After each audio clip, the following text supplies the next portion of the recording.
it up. Time is barely on our side. I don't wanna waste what's left. The storms we chase are leading us, and love is all we'll ever trust. Yeah, no, I don't wanna waste what's left. And on we'll go,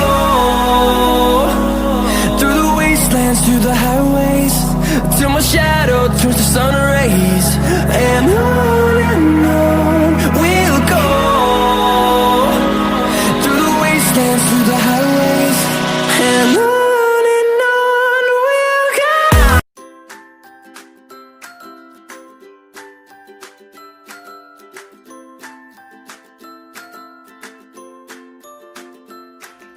Adik-adik di rumah pasti penasaran dong, apa sih jawaban dari pertanyaan-pertanyaan tadi? Tapi sebelumnya, bagaimana sih air itu bisa sampai ke daratan? Kemudian, bagaimana sih tahapan siklus airnya?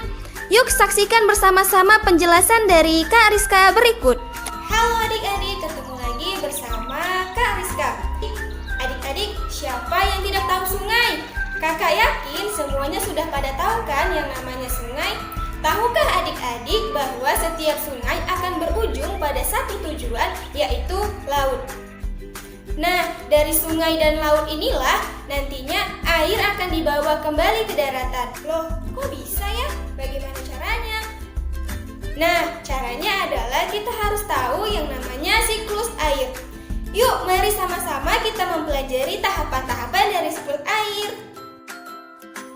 Yang pertama, evaporasi. Apa sih evaporasi itu? Evaporasi merupakan suatu proses penguapan air pada permukaan bumi karena disebabkan oleh energi panas matahari. Air dari beragam jenis sumber air seperti laut, danau, sungai, tanah, dan lain sebagainya itu berubah menjadi uap air. Kemudian air naik sampai ke lapisan atmosfer. Semakin besar energi panas dari matahari yang sampai ke permukaan bumi, maka laju evaporasi akan semakin besar loh adik-adik. Adik-adik, penguapan dalam siklus air seperti yang terjadi pada permukaan bumi juga dapat terjadi pada tumbuhan loh. Penguapan yang terjadi pada tumbuhan inilah dinamakan transpirasi. Nah, seperti apa sih transpirasi itu? Jadi begini adik-adik, akar tanaman menyerap air dari dalam tanah, kemudian didorong ke daun untuk digunakan dalam proses fotosintesis. Kemudian, air hasil fotosintesis tersebut dikeluarkan oleh tanaman melalui stomata dalam bentuk uap air. Nah, itulah yang dinamakan proses transpirasi. Berikutnya kita masuk pada tahapan siklus air yang ketiga, yaitu sublimasi. Sublimasi merupakan suatu proses saat es berubah menjadi uap air tanpa harus melalui fase cair terlebih dahulu. Loh, kok bisa sih? Nah, begini adik-adik. Sumber utama pada tahapan sublimasi ini adalah lapisan es pada kutub utara, kutub selatan, serta es dari pegunungan. Pada siklus air proses sublimasi ini lebih lambat dibandingkan pada proses penguapan pada umumnya. Tahapan siklus air yang keempat adalah kondensasi. Nah, setelah air-air tadi ada yang menguap dan menjadi uap air, maka akan terkumpul di lapisan atmosfer. Ketika telah mencapai ketinggian tertentu, uap air tersebut akan berubah menjadi partikel es. Kenapa bisa berubah menjadi partikel es? Karena ada perubahan suhu yang terjadi di lapisan atmosfer adik-adik. Partikel-partikel es tersebut nantinya akan saling mendekat dan saling berikatan antara satu dengan yang lainnya, membentuk awan dan juga kabut di langit. Proses inilah yang disebut kondensasi. Bagaimana? Sudah mulai paham kan adik-adik? Yuk, mari kita lanjutkan pada proses siklus air selanjutnya, yaitu presipitasi. Apa sih presipitasi itu? Presipitasi adalah turunnya air yang tadi sudah terkumpul membentuk awan ke permukaan bumi. Uap air yang terkondensasi kemudian turun ke permukaan bumi sebagai air hujan. Peristiwa ini disebabkan oleh pengaruh perubahan suhu yang terjadi di lapisan atmosfer.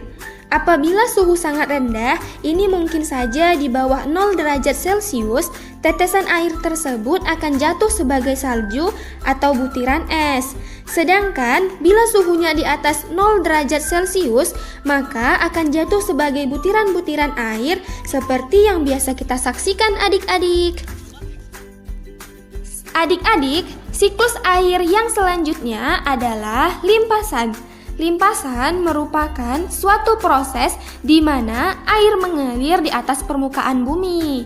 Air tersebut bergerak dan berpindah dari tempat yang lebih tinggi menuju tempat yang lebih rendah, seperti sungai, danau, laut, dan samudra. Adik-adik, proses siklus air yang terakhir adalah infiltrasi. Infiltrasi ini berbeda ya dengan limpasan. Infiltrasi merupakan proses masuknya air ke dalam tanah. Setelah hujan, tidak semua air akan mengalir seperti tahapan limpasan. Beberapa di antara mereka akan bergerak jauh ke dalam tanah. Air tersebut akan merembes dan menjadi air tanah. Air tanah inilah yang nantinya menjadi cadangan air kita. Jadi, begitulah proses siklus air yang membuat air bisa sampai ke tempat tinggal kita. Ya, kita bernalar. Yuk, mari kita bernalar ya. Coba perhatikan siklus air berikut. Pertanyaan pertama, pada lokasi pertanian A dilakukan proses pemupukan oleh petani. Jika terjadi hujan pada lokasi tersebut, siklus air di manakah yang mengalami gangguan?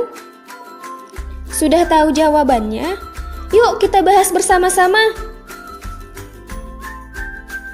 Pada lokasi pertanian A dilakukan proses pemupukan oleh petani. Maka ketika hujan pada lokasi tersebut, bagian siklus air yang akan mengalami gangguan adalah pada bagian perairan danau. Karena senyawa kimia dan organik dari lokasi pertanian akan mengalir pada danau dan mencemari perairan tersebut. Adik-adik, siklus air menjamin ketersediaan air di bumi yang kita cintai ini. Namun, kita tetap harus hemat dalam penggunaan air. Mengapa demikian? Jika kita boros air, misalnya sering mencuci mobil atau kendaraan, atau lupa mematikan keran air, maka air bersih yang tersedia akan berkurang jumlahnya.